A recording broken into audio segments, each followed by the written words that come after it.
focusing on form.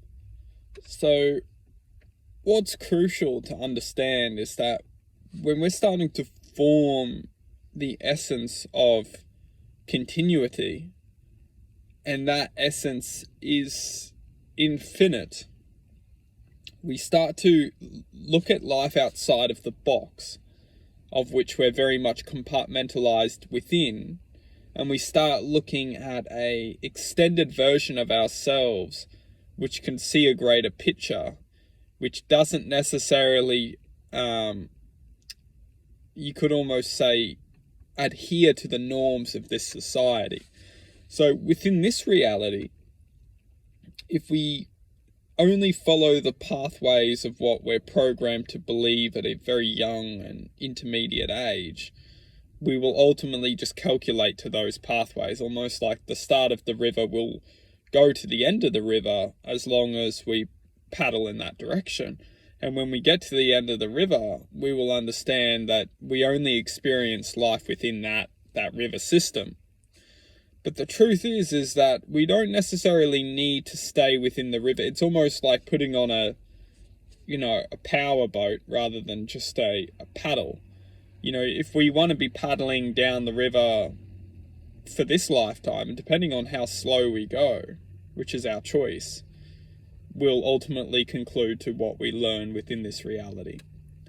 And hence why when we actually want to speed up and go faster, we have the choice too. And it's this basic principle of learning to elevate our speed of sound with choice and action, because ultimately choice and action grant reaction. And when we start to implement choice and action and grant reactions within our lives, we ultimately speed up our speed of existence. And hence why the less choices and actions we make, and we only follow a path of ultimately continuity at a very dense frequency. And we do this by not very much forming very many acts of changes. We don't go into our belief systems and question certain choices we're making, and ultimately we become very predictable human beings, and we're just being pushed to not really question anything outside of our routine, and the routines are very much very predicted. It's when we enter these routines, we ultimately just become slaves to our routine.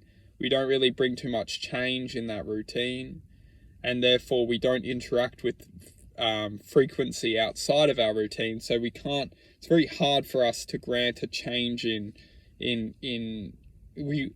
love to. Every single human soul would love to elevate at a speed of sound which would just awaken someone to like, whoa, that's amazing, and not be amazed by anything, not be amazed by a certain thing or a certain potentiality, just be amazed with themselves, how possible everything can be within the self.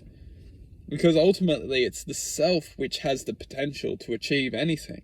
So if everyone's only looking outside of themselves and looking at what other people are doing, it's only going to create like a resentment within ourselves of what we didn't do, or what we didn't access, or what we didn't achieve, because everyone has that potential.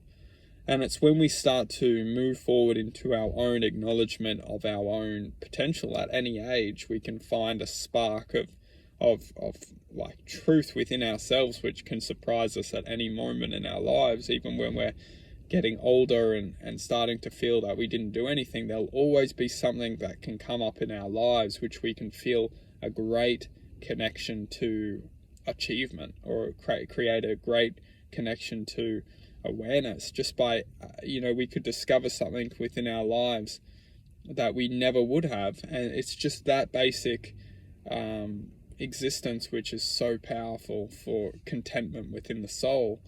And it's this basic awareness which we can start to form, a connection to excitement, and a connection to, truthfully, a connection to deepened contentment.